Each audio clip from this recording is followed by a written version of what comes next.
So good evening, everyone. Welcome to our Friday talk, organised by Brahma Kumaris, Leicester and Harrow. We have a topic today, very nice topic, problem-solving attitude. How does your attitude affect the ability to solve problems? And we have a very special speaker, Yogesh. He's a practitioner and facilitator of Raj Yoga meditation with the Brahma Kumaris for over 40 years. He's currently based in Istanbul, Turkey. So before we welcome Yogesh, just to say if you have any questions or comments, do put them in the chat and we'll pick them up after the talk. So over to Yogesh. Welcome. Thank you, Natalie. Thank you. And hello and good evening to everyone.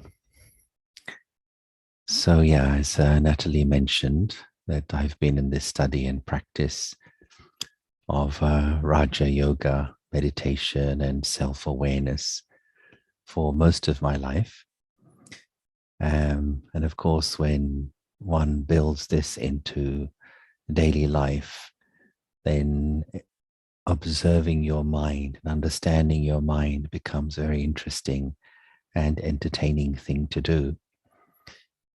And one of the realizations is this, that the whole of life is in fact a mind game.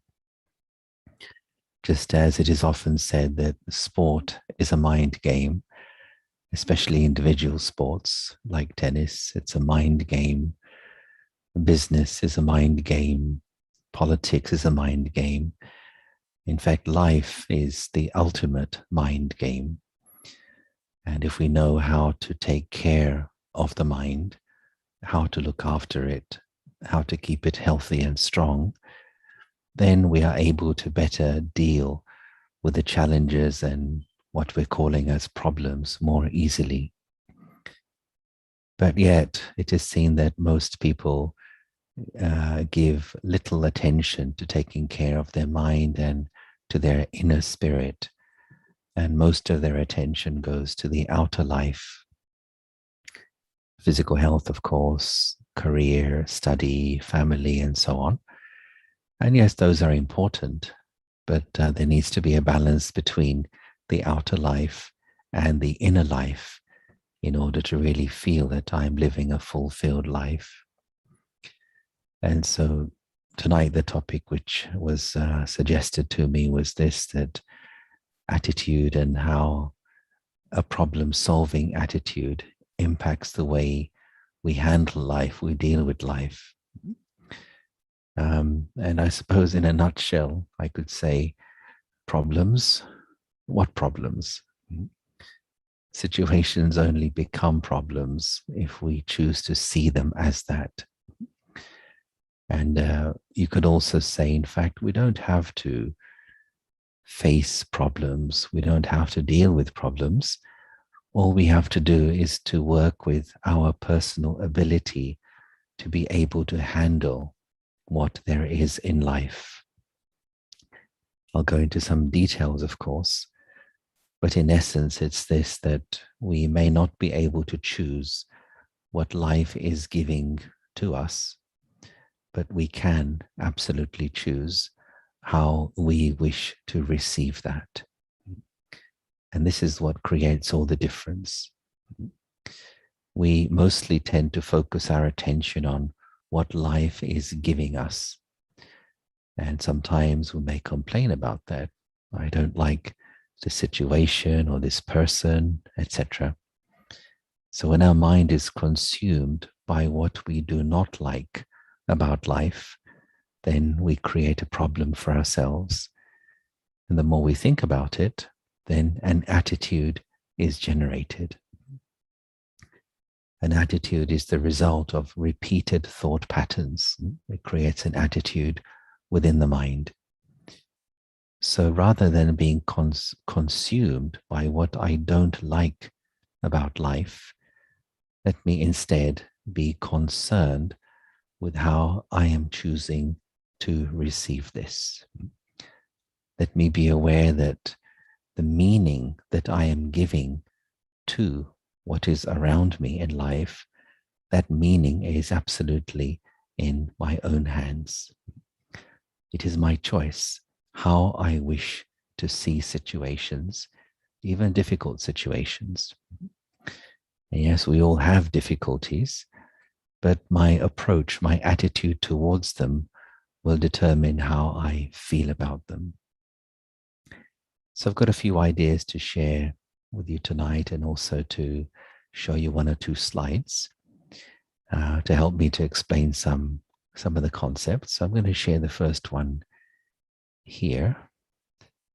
So if you just bear with me for a moment, and I think some who have been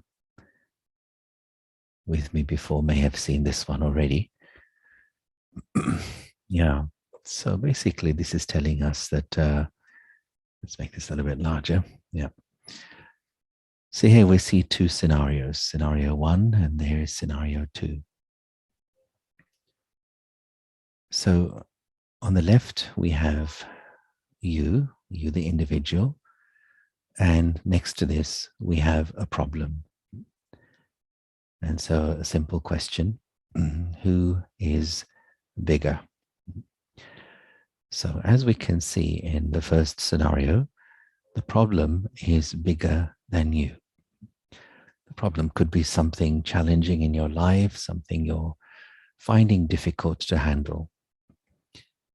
And so if you continue to see this as a problem, and if you give this situation space in your mind and you label it as a problem, then it will probably generate some anxiety, nervousness, fear, restlessness within your mind. And this may then later on manifest physically too, in terms of sleeping problems, digestive problems, and so on. But let's come over here to scenario number 2. So here we also have you and the problem. Here is the problem. And now here is you. And so the question now is, who is bigger? So obviously you are bigger than the problem. But here's the important thing. What has changed? Why is this problem no longer a big problem for you? Has the problem changed? No. Has the scenario changed? No. Has the so-called difficult person changed? Maybe not. But what has changed is you have changed. You have grown. And since you have grown, you now see that same situation or that same problem as a small problem. Now, this may seem very simple, absurdly simple, but it is very, very, very important. Because the tendency that most have is, as soon as we encounter some kind of problem, we try to solve it. We try to attack the problem. We try to fight with the problem. But I would say before problem solving should come solving my own self. Before I start thinking about what should I do, what is the right thing to do here, how to handle this situation, first I need to solve myself. And to solve myself means to take a moment to make my mind quiet. To solve myself means to honor the energy of my own mind, make my mind peaceful, make it stable. And this takes practice, of course. But as we do this, when the mind becomes still and stable, then the result is the second component of our consciousness, which is called our intellect, is then able to see a solution. See, we have these two main components within us. One is the mind, and the other is the intellect. Now, the mind, in essence, is the ability to think and to create feelings. And the intellect is our ability to discern and to decide. So when we are over emotional, when we have fear, panic, nervousness, anxiety, these emotions then cloud the intellect and do not enable it to function properly. And then we lose perspective of a situation. We see a small thing as being very big. And in fact, the problem consumes us, and we find ourselves perhaps feeling a little bit lost. So here is the thing, and this was something I was told when I was a child growing up, that the way to deal with any adverse situation is to, first of all, stabilize your mind in your self-respect. We call that as swaman, which means the honor, the regard to your own self. The mind wants to be peaceful. The mind enjoys being at peace.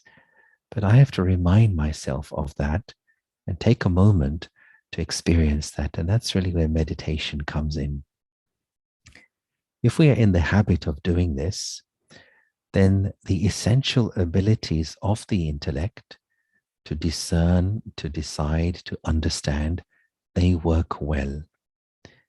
And then I'll be able to see the situation. And even if I cannot solve it today, I will have that clarity of thought to think, if not today, tomorrow the clouds will disperse. And perhaps I'll be able to see a solution. So the mind is often described as a child. Now, what do we know about children? Okay, children can be very cute, very nice, fun to play with, to observe. But also, generally speaking, a child knows what she or he wants, not what she or he needs. And the intellect in this context is like the parent. And so what has happened to most today is the child has become a little bit wild, a wild child and a weak parent.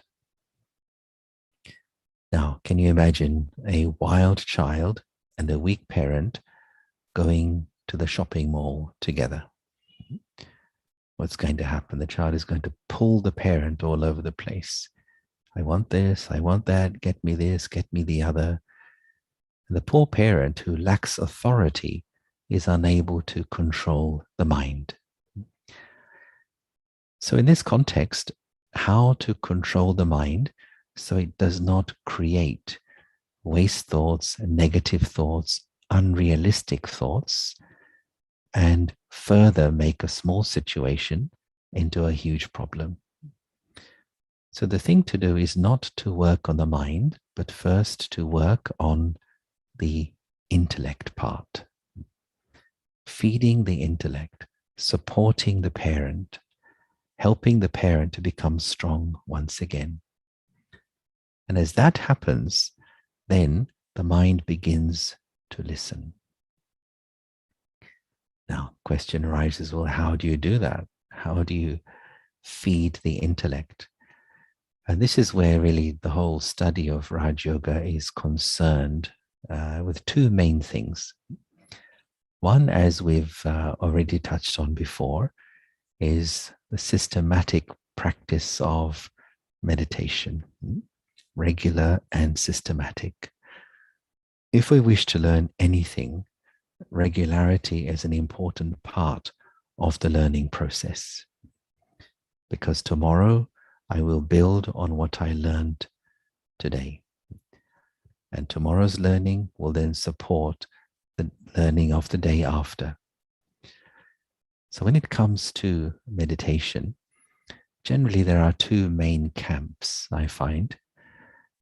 There are people who meditate, and there are meditators. Now, question is, which one are you? Do you meditate, or are you a meditator? And what is the difference between the two?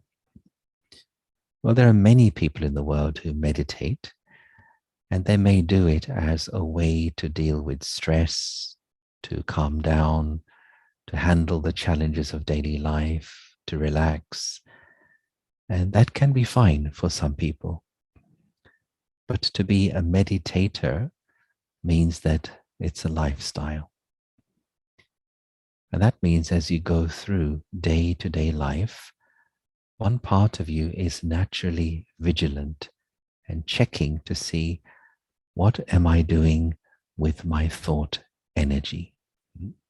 How am I spending my thought power? Now just imagine if we considered our thought energy to be as valuable as the pounds and pence, dollars and cents, euros in our pockets. If we had that kind of value and importance to our thought energy, how much attention we would pay to the thoughts we choose to create.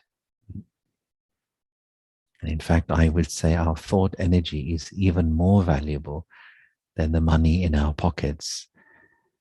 And I would also add that your whole life is a reflection of how you are choosing to spend your thought energy, which is good news.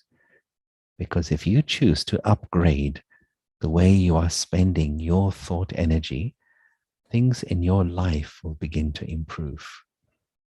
Firstly, your relationship with yourself, your relationships with other people, and how you handle situations and circumstances. So meditation is one part of feeding the intellect. The second is to do with the quality of thoughts which we have throughout the day. And so in this regard, let me talk about what I would say are like the three main areas in life which we have to face every day, in which we may find challenges or difficulties or indeed problems. And how do we deal with those? So one area which we all have to face every day is you have to face yourself. So what to do if you find you have a problem with yourself? So what kind of problem? Let's say, for example, there's a person who keeps failing at something. What to do? If I keep failing, what should be my attitude towards myself and towards that situation? Now, think, for example, of elite athletes or sports people. Could be a tennis player, could be a football player. So they are told by psychologists that if you fail, for example, in tennis, if you double fault on your serve, then don't think about it in the next serve. Forget it and focus on doing the next serve right. If the player is still thinking about the double fault that she or he did 10 seconds ago, then probably he or she will double fault again. So put a full stop. Forget what just happened. Focus on doing the next one right. We'll take the example of a footballer. If during a match, let's say the match is 15 minutes into the game, and he takes a penalty and he misses. But it doesn't mean he can't score 2 or 3 goals in the rest of the match. If he keeps thinking about the missed penalty, then it will perhaps sap his confidence to perform well for the rest of the game. But he needs to be able to park that experience behind him and get busy in performing for the rest of the match. So too, it's important for us that when we do fail at something, when we do make a mistake, I shouldn't deny, I shouldn't project or find excuses or blame somebody else. let me ask myself, okay, what did I not pay attention to? What did I not do properly? So very important in that situation to check the quality of my self-talk, my inner dialogue, my conversation with myself. And I find three simple things are important in that context. One is to ask myself, what is there for me to learn? What's the learning potential for me in this situation, which I will carry with me and do differently next time? So quickly identify what there is to learn and maybe even write it down, because it helps to go in deeper when you write things down. Secondly, is to give yourself permission to forget the situation. Let it go. No need to keep thinking about it or replaying that scene in my mind over and over again. Let it go. And then third, move on. Let me forget the situation, but carry the lesson with me into tomorrow. And I find it's really important to do that quite quickly and not allow the mind to dwell upon some failure, something which I did that did not work out well. And if I do identify what there is to learn, then it's like my conscience will give me permission to forget it. Unless I really identify the learning potential, my letting go will feel a bit superficial. And so there, the attitude of learning is important. What can I learn? What is this situation teaching me? And in fact, the whole of life, there are many, many lessons to learn as we go through life. I sometimes use this amusing example of a baby who falls down when she or he is first trying to walk. And this is the experience of all of us, of course. How many times did you fall down when you tried to walk? First time, you must have fallen down many, many times. But what do the parents do? And maybe some of you are parents who are watching tonight. When your baby first fell down, what did you do? Well, you learn, you teach them to stand up again, use the legs, learn to balance, learn how to build those muscles. And therefore you encourage the baby to walk. And even the baby may not want to, may cry, but still you lift them up. No, come on, let's try again, let's try again. You wouldn't say to the baby, would you, that if the baby fell down, well, this walking business is not really for you, is it? Don't bother walking. This is not useful for you. Forget it. So if the parent said this, then baby would never learn to walk and everybody will still be crawling around on the floor. So in this context, important to understand the mind is like that baby or like that child, and your intellect is like the parent. And it's very important to talk positively to the mind. Okay, mind, this didn't go the way we wanted it to. Or what can we learn? Maybe we need to prepare better next time. Maybe we need to pay attention to this next time. So that quick positive self-talk, that inner dialogue, making that into a habit. So you develop this kind of attitude even towards what we call as failures. And you may have heard of this anecdote. Don't know if it's true, but often quoted, that Edison, who is accredited with inventing the light bulb, it took him something like 1,000 attempts to get it right. And he is said to have told people, well, I found 999 ways by which it doesn't work. When he was asked by some reporter, didn't you get fed up? Why didn't you give up? How come you kept going so many times? And he said, well, I didn't fail, but I found 999 ways by which it doesn't work.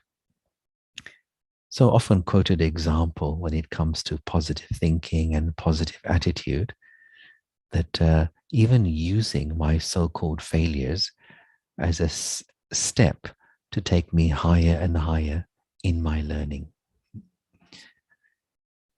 So that could be one problem we may have with the self. Another problem sometimes people have is feeling confused about what to do.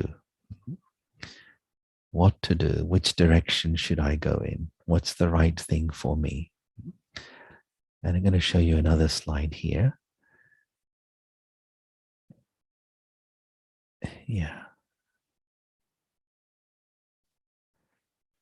So here is a person who has lots of ideas about what she or he wants to do in the next phase of life.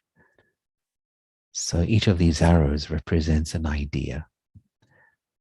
So maybe this person has an idea, maybe I need to learn to drive or get a new car. I need to maybe learn another language.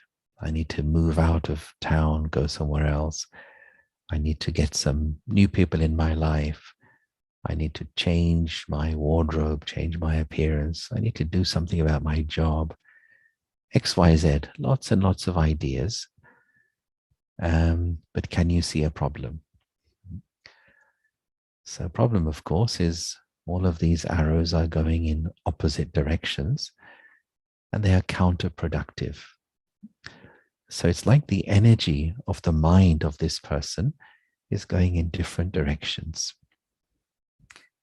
And so after 6 months, this person, this individual, will still have lots of good ideas, but none of them will become practical. And so she or he may be complaining about, I feel stuck, I have a problem, what should I do? I don't know what to do. And ends up asking lots and lots of other people about what is the right thing for me in life. Which direction should I go in? Well, the problem there, of course, is being defocused. And therefore, the energy of the mind is scattered in all different directions. So what to do?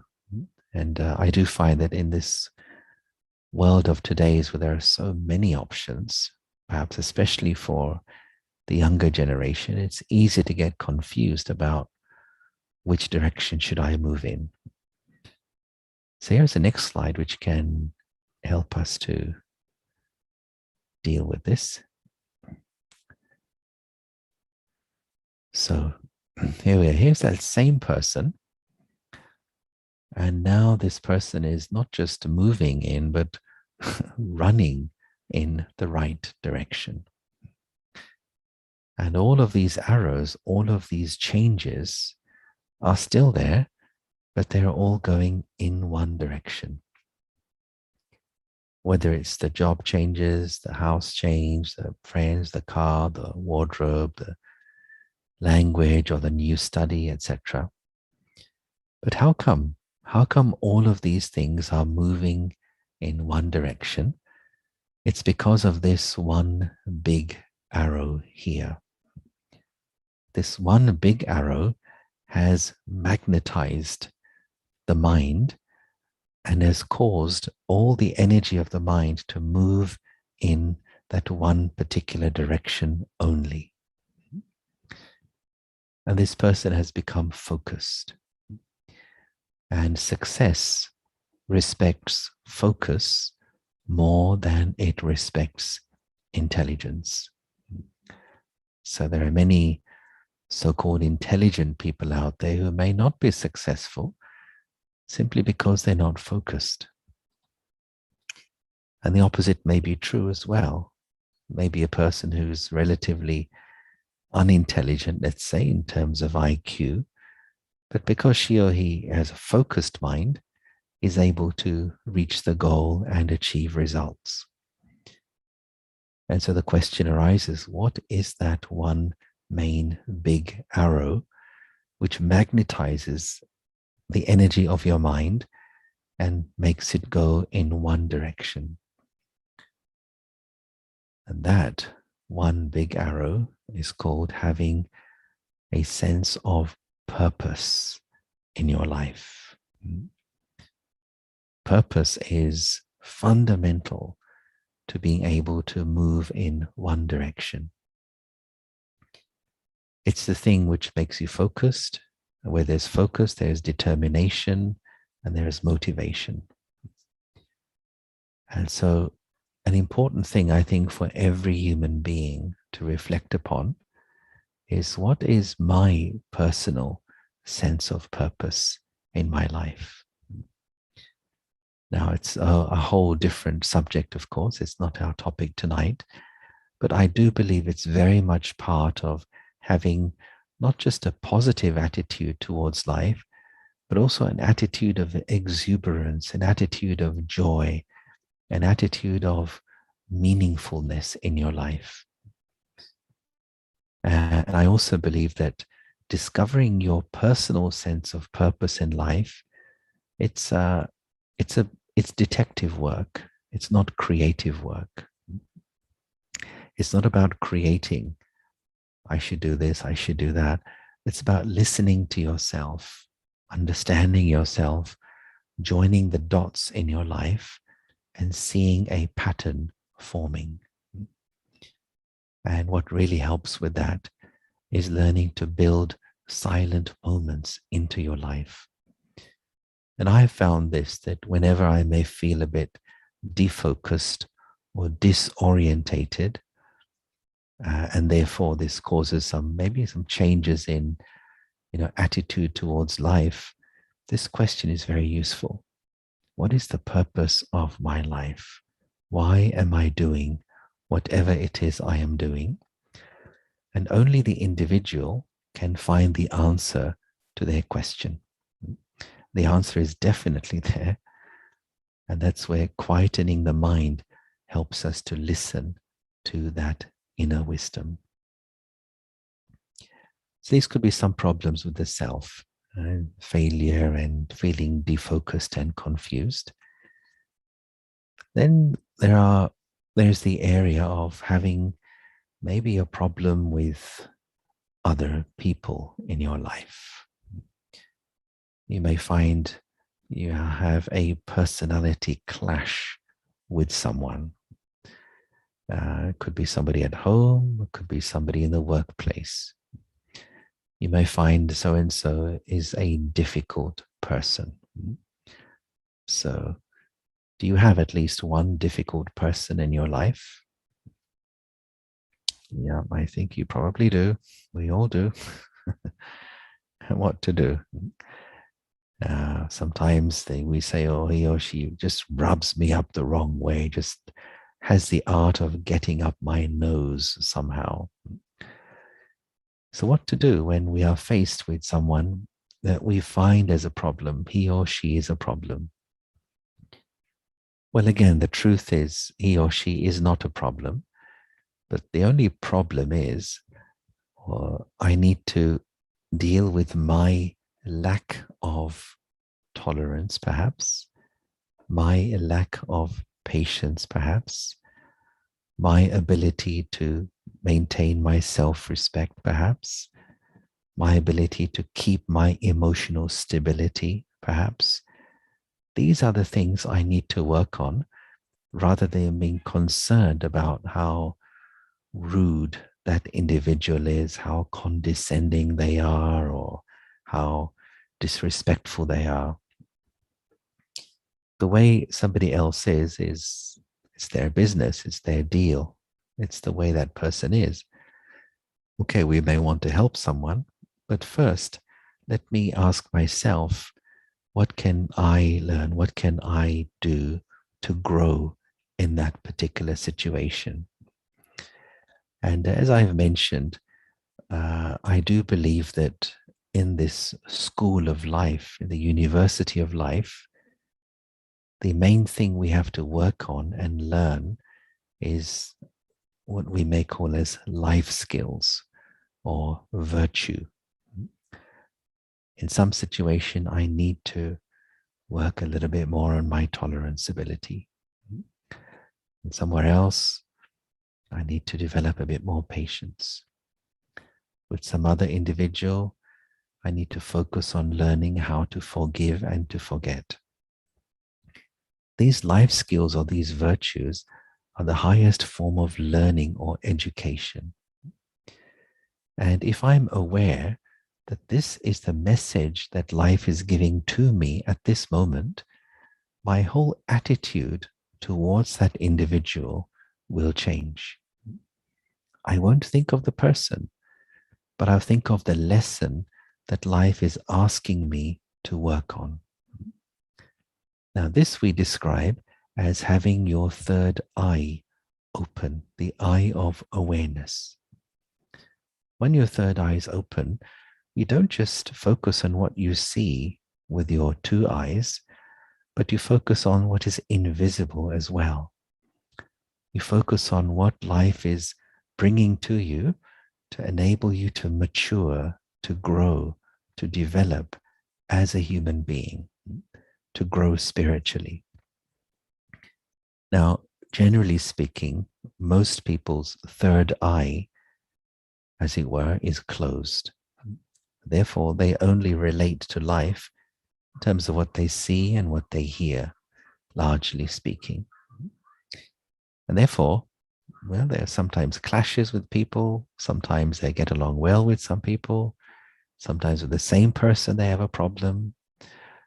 But when a person becomes spiritually aware, then they begin to have a very different attitude to life. And you notice a change in their vocabulary. They stop complaining. They stop criticizing. They stop getting into ego fights with others. Because they are aware that there is a whole another network of life, an invisible network, which they're able to tap into. And that's the network of our thought energy, our attitude, our vision, our vibes, as it were. And so one way to do this is this, to ask myself, when you find someone difficult, what is it I need to work on within myself? What needs to grow in me so this person is no longer experienced as being a problem for me? And one little fun exercise you may wish to do is to just, visualize that person who you find difficult. Yeah, that one, that person. And just imagine, there's a sticker on their forehead, and just write, in imagining, visualizing, imagine writing on that sticker on their forehead, my teacher. Now, can you imagine if that person actually did have a sticker saying my teacher, maybe with your name on it? Yeah, let's say your name is John, and the person you find difficult has a sticker saying John's teacher on the forehead. And then you'd be aware that, this is my patience teacher. This individual is my tolerance teacher. This person is my ego crusher. This person is my humility enhancer. So if I change my vision towards that person, I will not see that person as a problem anymore. Not only will he or she not be a problem for me, but he or she will be an asset through which I can learn to grow and develop myself. And why should we do that anyway? It's because the more virtue one imbibes into one's own character, the more easily you will sail past other similar personalities that you may meet in the future. I firmly believe the more virtue I develop in myself, the more I will go past challenges, difficulties, without even noticing them. And hence, an old good friend of mine, he says that problems are the creation of a weak mind. So when the mind is weak, when the mind is deflated, when the mind is lacking energy, we generate lots of waste thoughts and we create problems out of situations. But if the mind is strong, how does it become strong? What does it mean to be strong? To imbibe virtue into myself. Then the same situation, you sail past it and you don't even feel it to be a problem. So let's check our own self-talk. Let's check also the way we relate to life. Even simple things like the weather. Now, everybody likes to complain about the weather. And, when I used to live in the UK, it was a favorite conversation point. But I would wonder, sometimes people would say, oh, how is the weather today? Oh, it's miserable.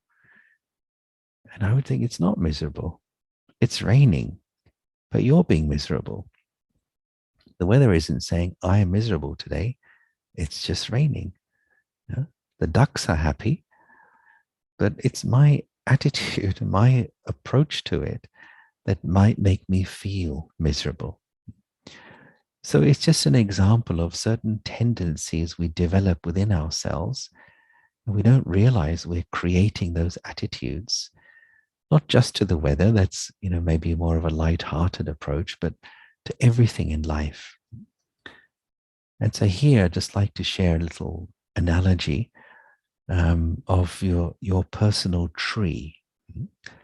So imagine a tree has leaves, branches, trunk, and roots.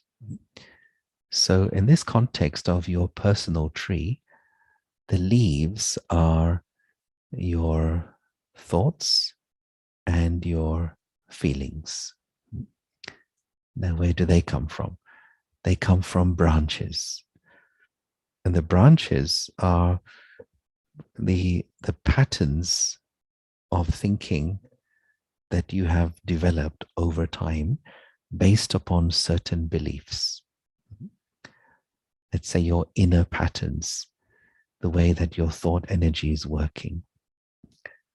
And of course, the more you repeat certain beliefs in your mind, the more those patterns are formed. And those thought patterns then give rise to your emotions. Then where are those branches coming from? Well, they're coming from the trunk of the tree. And the trunk is what we call as your sanskaras. The sanskaras means your deep, latent impressions or tendencies that you're carrying, and you may have been carrying for a lifetime, and some would say even for many lifetimes. So some of those sanskars are very deep. There are good ones, but that's not a problem. But it's the difficult ones that we're concerned with. Very deep-rooted impressions, latencies, imprints that I am carrying within myself. And then what are the roots of the tree? The roots of the whole tree are your identity. And this is what it all boils down to at the end of the day. My personal sense of identity actually is creating this tree, which is resulting in my emotional state. Now, I believe that every issue, every problem in the world is actually rooted in identity. Whether it's a personal or interpersonal problem, or it's something we see on the world news, the global issues we face today, everything is rooted in identity. And I would also add that the human race as a whole is passing through a global identity crisis today. So how does this help us? Well, it means that the beginning of the solution to everything starts with my sense of identity.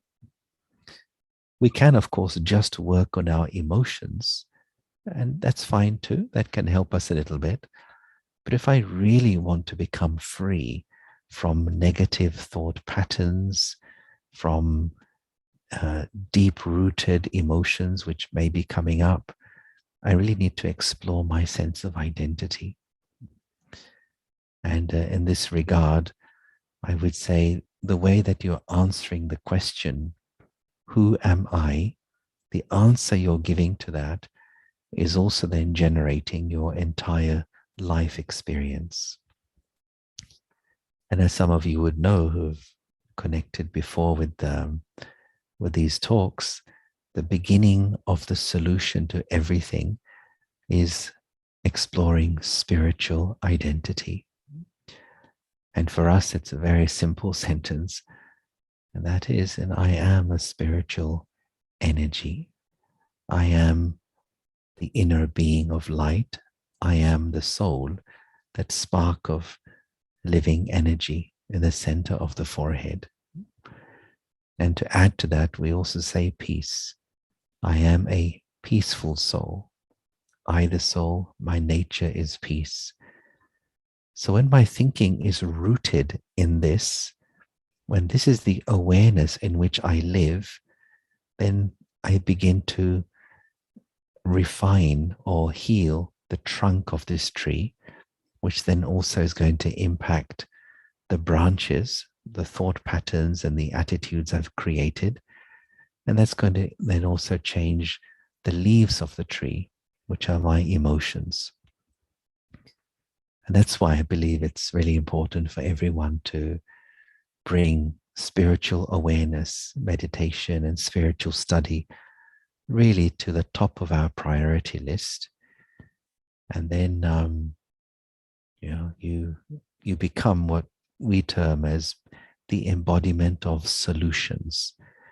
Not only will you not see situations as problems, but in your presence, people will also find solutions to their problems. So let me stop there. I think my time is up. Yeah. Thank you, Yogesh. There's a couple of questions that have come through. First one is, how do I deal with my lack of patience or lack of tolerance if a situation has been going on for a very long time? Yeah, well, that's the thing to these two things really. One is meditation gives you the energy or the strength to be able to do these things, because without energy, these concepts, they remain as concepts. So one is that. The second thing is then to explore what are the components of tolerance. So for this, we need to study, where does tolerance come from? There's two main things that promote tolerance. One is understanding, and the other is love.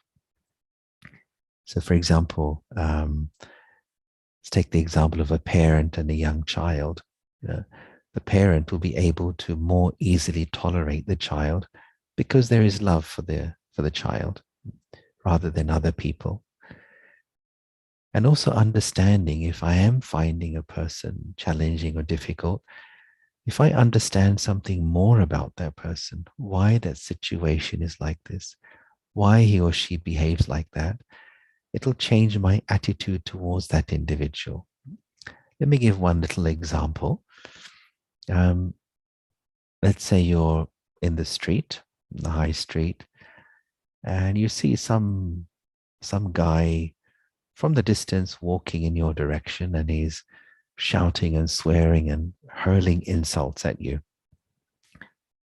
And as he gets closer and closer, the insults get louder and louder.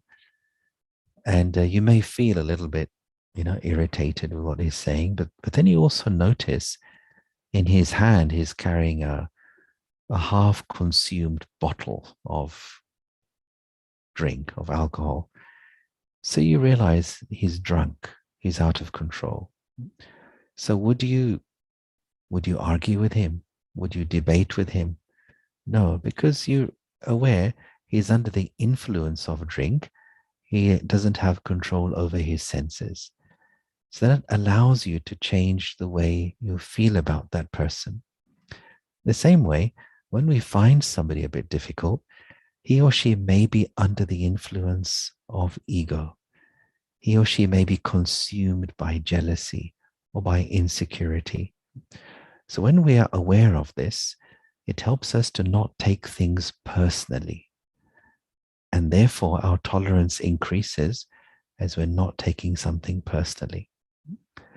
So just in essence, meditation, but then spiritual study. This is spiritual study to explore tolerance, patience, understanding. Both of these things make us stronger to be able to behave in this way. Lovely, thank you. I hope you got your answer. There's another statement here for you to comment on. Sometimes you can be minding your own business and getting on with your life, but others seem to have a problem with that and they feel they need to throw obstacles at you to make things more difficult for you, and that's difficult for you to move forward then. Do you want to comment on that? Well, I would say, there are obstacle races, of course, in the Olympics and also at school. Remember I used to take part in, not sure if they still have them, like the egg and spoon race and the three-legged race and so on, these kinds of things. So one thing is this, that no matter what others are like, I do believe that if I am focused upon absorbing, working with, and applying virtue into my life, my success will come through that, and no obstacle can come in the way of that. Sometimes it takes time, but anything worthwhile takes time. Now, one of the reasons why people quit doing these things or take shortcuts, and also one of the reasons why there's so much corruption in the world, people don't have the patience to wait for the results which virtue brings. But when you transgress any kind of virtue or value, at some point you will suffer. So I firmly believe that there is a victory in having faith in using virtue in my life. And even the people who may be throwing obstacles in front of you, they actually will begin to support you. You will win them over if you remain firm on your values and your virtues. Lovely, thank you very much. Thank you. There's some nice comments coming through. Excellent talk and sharing. And also someone has said, extremely invigorating talk. So people are asking for the recording, and the details of how to get the recording are on the chat. Okay, there is another question that's come through. How do you deal with those who feel they need to compete with you in life, but you yourself have no intention of competing? Yeah, that does happen. One thing is to understand, people are in this whole world today where competition is, thrown upon individuals. When people are competing with you, it is coming also from, to some degree, from their own ego, or sometimes it's coming from their jealousy, or sometimes from their sense of inner insecurity and lack of self-respect sometimes. So I must not be pulled into somebody else's game. It's up to me whether I respond as a competitor to them or not. But one of the important things from a spiritual perspective is to realize that only I can be me, and only somebody else can be who they are. Let me just focus on being the best I can be, and focus on emerging the best within me, not because of someone or something. And I think when people see that if I am maintaining my self-respect, not being pulled into somebody's game, it has the impact upon them and they stop behaving like that towards me. But if their behavior causes me to react, then that dynamic of, let's say, instigator and reactor, it's just going to get deeper and deeper and deeper. So let me not react, not take it personally, be focused on what I am doing, and their competitive attitude towards me will begin to wither and fall away.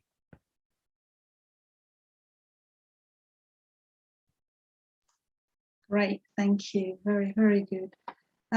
Someone said they like the idea of visualizing someone whom you find difficult with a post on their forehead saying teacher. So thank you for that image.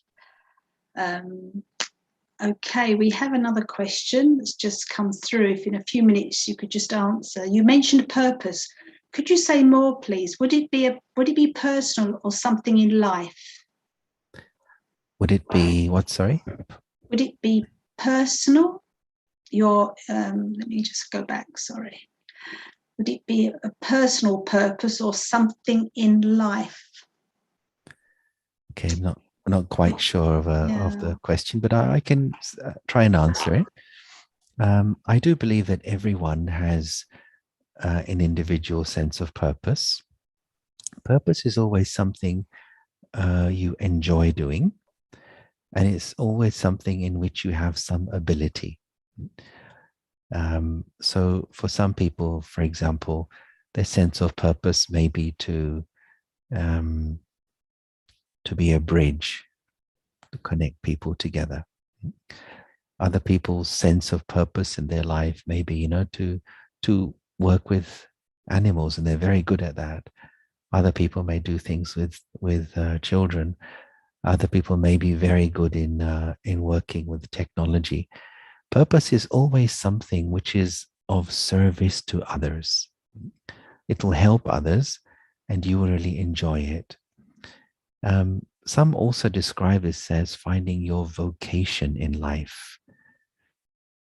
Like I remember when I used to work many years ago in London.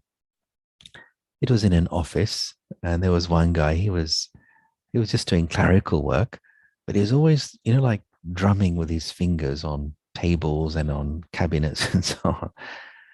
And even the boss told him, you've missed your vocation. You're a talented musician. You just have this skill. And then he quit. He didn't even go into music. So like everyone has something to offer to life, to the world, to others. And when we begin to listen to ourselves, we begin to see a pattern forming. What sets you on fire? What really motivates you inside? What brings the best out of you? It's in that direction that your sense of purpose lies. Right, thank you very much. There is another couple of questions, but time is moving on. I think if you don't mind leading us into a short meditation, please. Yeah. Yeah. Okay. Okay, so let's do that. And I think we're going to have an image on the screen as well. And I'll just give you a short commentary.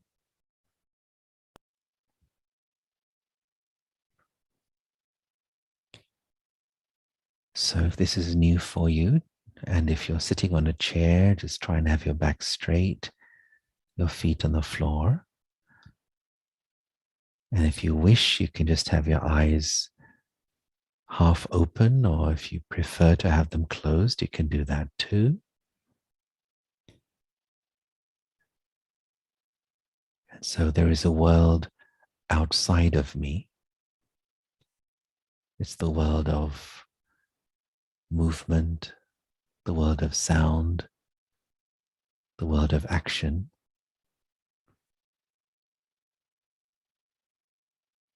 But there is also a world inside me,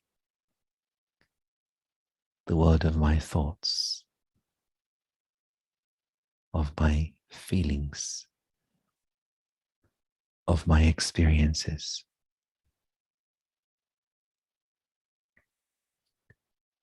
And I can choose the thoughts I wish to create.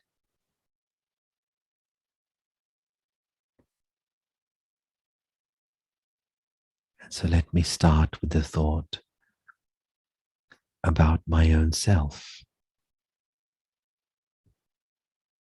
Who am I? Behind the roles I play every day, who am I? Behind the responsibilities I carry, who am I? Behind the masks I wear, who am I? You know, when I look in the mirror, I see the reflection of my face, my body, but there is more to me than simply this. And so I bring my awareness up towards my face and to the center of my forehead. And here I picture a radiant star of peaceful light.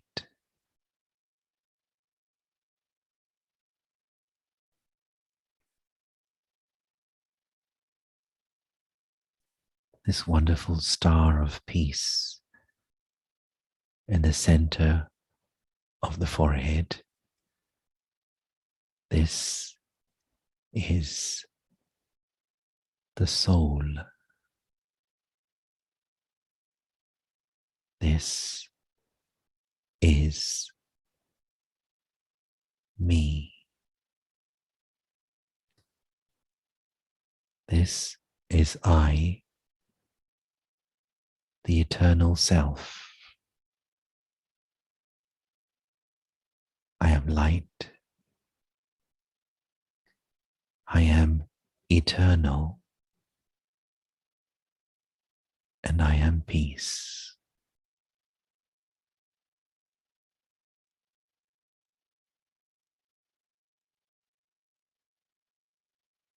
I am light. I am eternal. I am peace.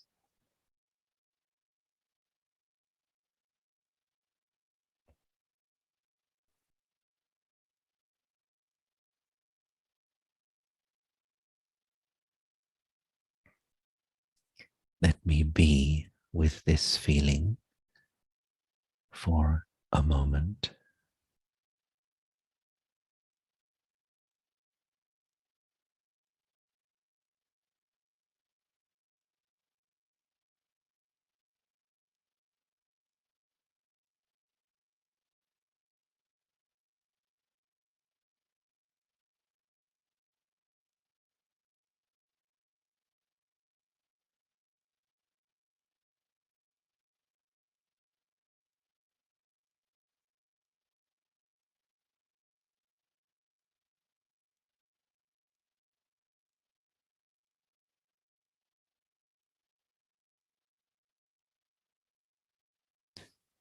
Okay, thank you.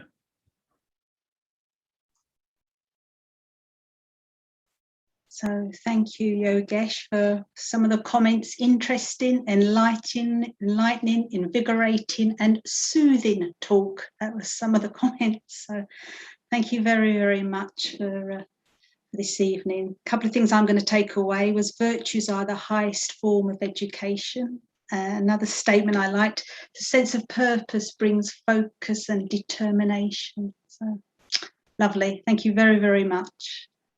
So just a few announcements. We have a special event tomorrow at 2:30 And the title is Everything is Going to Be Okay. And it's Sister Genti and Dr. Ingrid Honkala, who has had a near-death experience. So that's at 2:30 tomorrow. And you can, I think we've got it in the chat, the details of the talk. If not, lighthouseretreatcentre.org, lighthouseretreatcentre.org, and you can get more information there. And as you can see here, our next Friday's talk is Freedom and Happiness in Relationships with Enrique Simo. So take care.